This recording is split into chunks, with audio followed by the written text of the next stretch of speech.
Hi folks, welcome to MTS. Today I have a MTH Railking 440 General Steam Locomotive that I picked up off eBay a couple weeks ago. Description stated that it needed a new board. Let's see if we can get it running again. Oh, looky there, it even came with a piece of 072 curve track. So this is the basic unit, doesn't even have ProtoSounds. This has the electronic whistle. Model number here is 30-1120-0.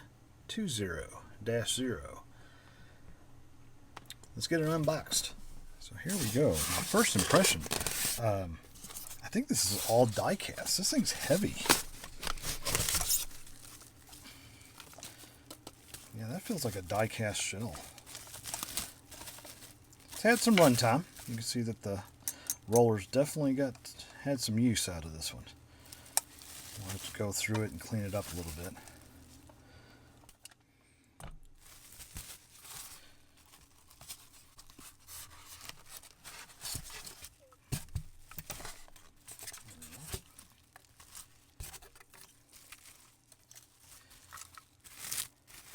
So I picked this up again off eBay. It was $50 on a buy it now.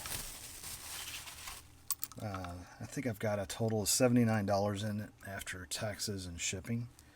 But again, the weight of this thing is very impressive. Looks really good. It's been well maintained. Just got a little dust and stuff on it. There's something about these old Generals. The look of them is just very Americana. Go ahead and set the locomotive over here to the side. As with any MTH locomotive, we're going to remove the shell.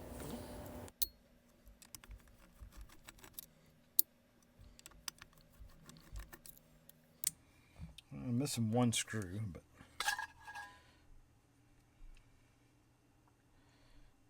okay. Well, folks, this is interesting. This has actually looks like it's got Proto 1 in it. Well, this deal got a whole lot better. And it has a BCR. There's $30 right there. Okay.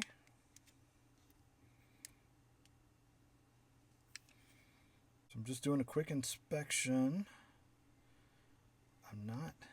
We're going to do the sniff test.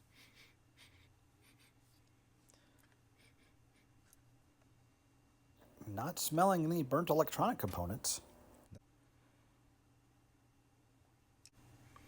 Looks like there was somebody worked on the volume pot here. Well, folks, I'm just going to take this over to the train layout. First thing I'm going to do before even doing that, we're going to clean that roller off because that's really dirty. So I'm going to use a sanding wheel on my Dremel and get those cleaned off on both of those. And maybe this is just a reset. I mean, very optimistic, considering it already has the BCR already in it. Bring you back in a minute. Okay, so again, just put it in a small sanding wheel. We're going to clean these contacts off.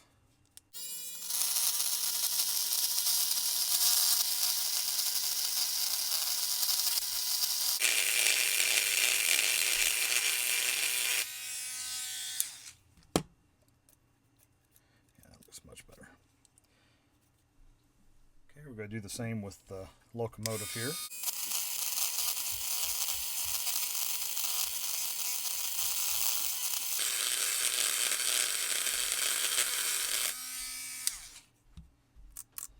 Okay. Yeah, let's get it over to the layout. May just end up doing just a standard reset, the reset 18, using my ZW. But we'll get to the layout and see what we got. Okay, got you guys back here with me. Went ahead and set this up on the layout. Got the layout turned on. Go to turn on the transformer. Apply a little power and see what happens. We'll check the headlight and then see if we get any noise out of the speaker.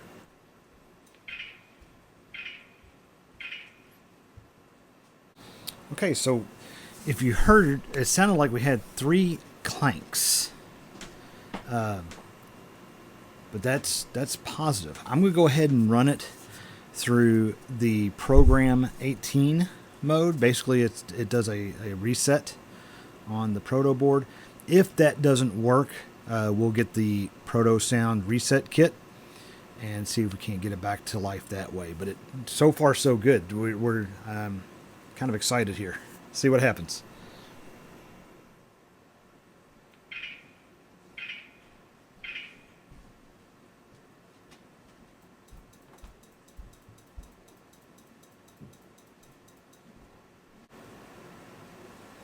Okay, so nothing happened with that. I'm going to try to put it in reverse, forward and reverse, to see if it cycles at all. I'm not anticipating that it will, but we'll try that just to eliminate one more thing. And then, like I say, we're probably going to go with getting the ProtoSound reset kit out, and I'll walk you guys through how I do that process.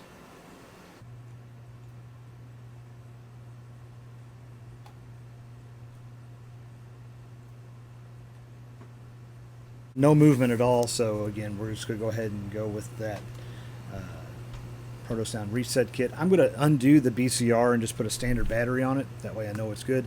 I just heard the where it does the shutdown, and it does what they call farts. So that, again, feeling pretty optimistic. We'll get the reset kit over here. I'll show you guys how I work through that, and we'll go from there. Okay, first I'm going to take the BCR out. There we go. Just put a standard 9-volt battery in here.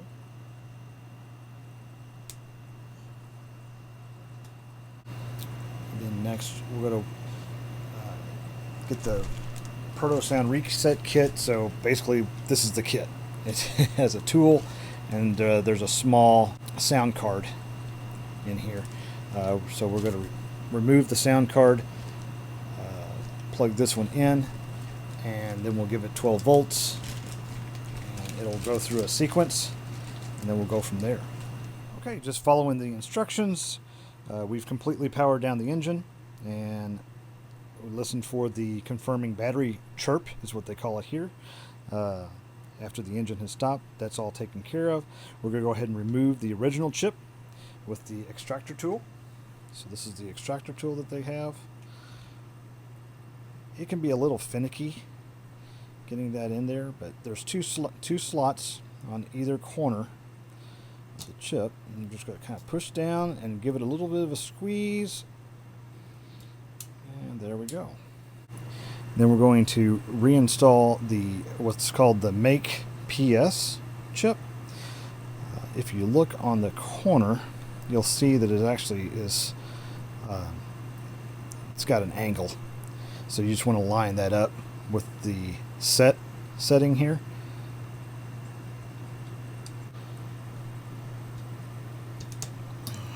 Push that in, kind of make sure that's secure.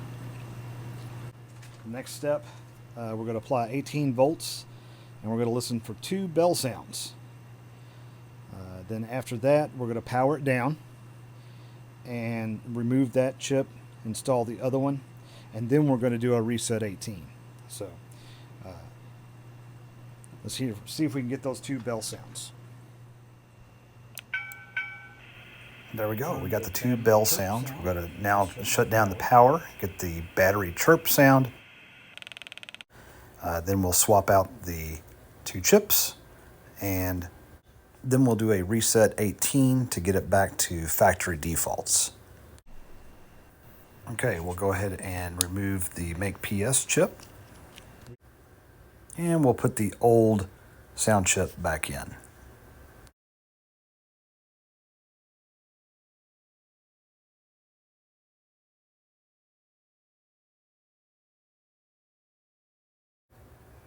Okay, I turned up the volume on the tender just to see if we can hear it a little better. It was a little faint before. now we'll do the reset 18. We'll power it down, listen for the battery chirp, fire it back up again, and see if we have any movement.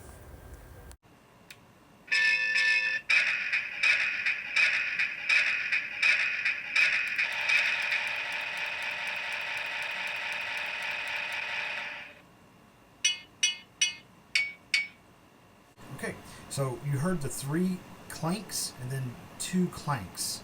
I thought it was supposed to have 3 clanks and 3 clanks, but we're going to see if that's just could just be this generation of PS1. So I'm going to go ahead and cycle it down, and we'll see if we've got any movement.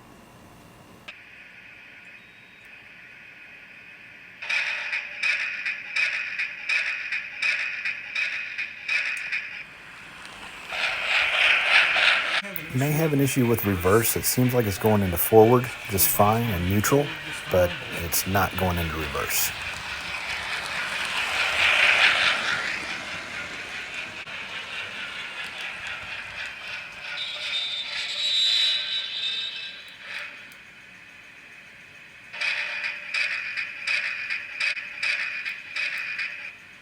And this should be reverse. And neutral.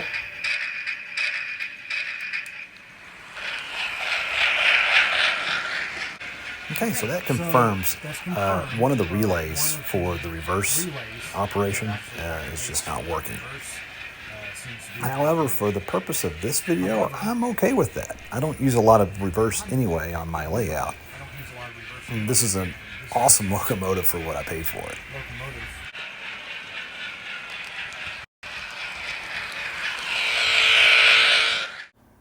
Let's see if the smoke unit works. There's an on-off switch right underneath the unit. We'll switch that to the on position. And we'll add some smoke fluid.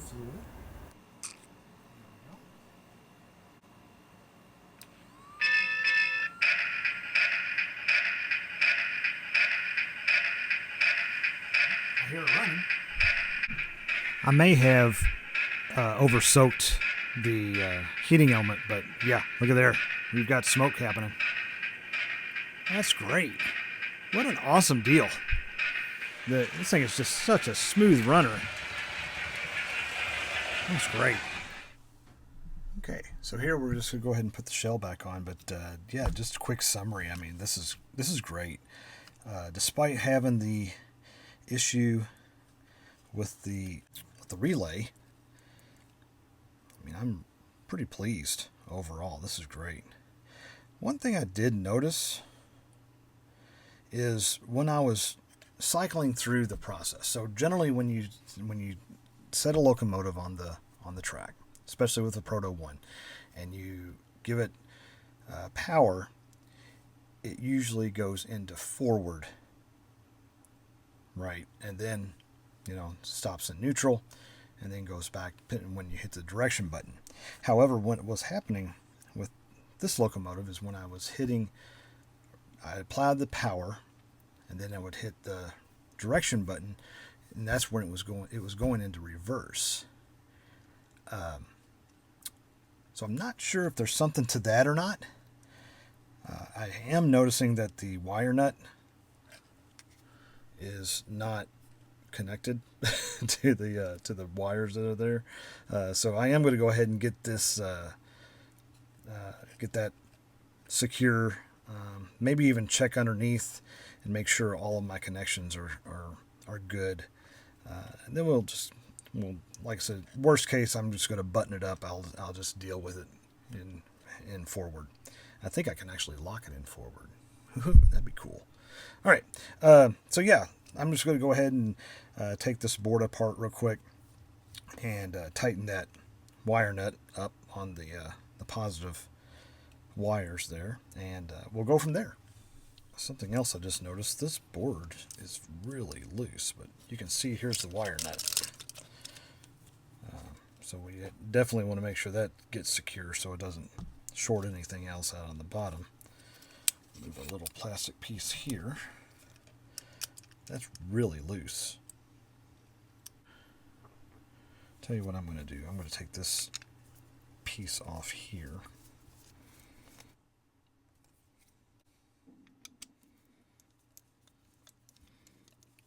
just going to, okay. Make sure our heat sink stays here.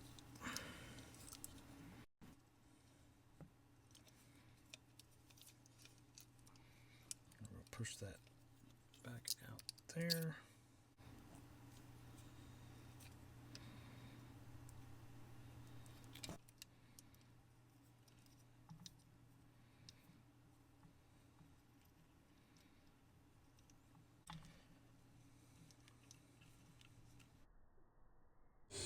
Here we have an oh crap moment in 3, 2, 1.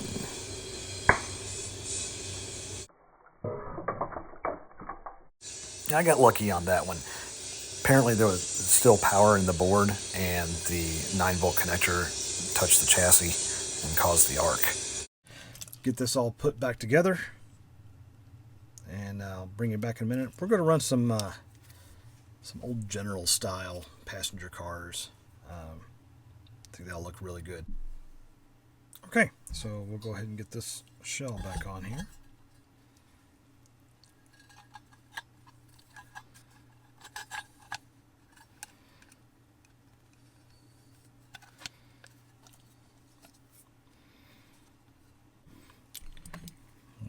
Install 3 out of the 4 screws.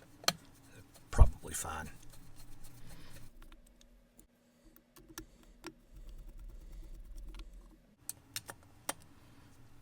Again, we want to make sure we don't cross thread, so we'll back it off, wait till we get the pop, and then we'll go ahead and turn it down, crack it on down.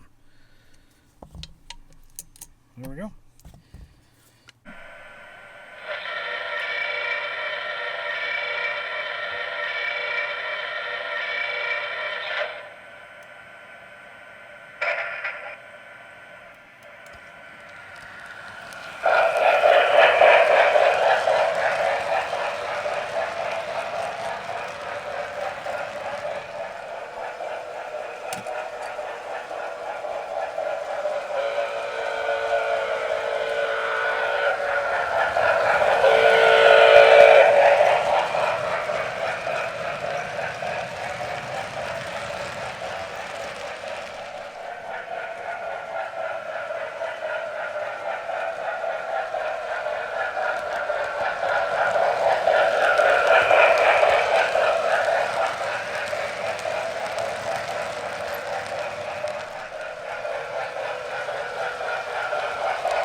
Well, there you have it, folks.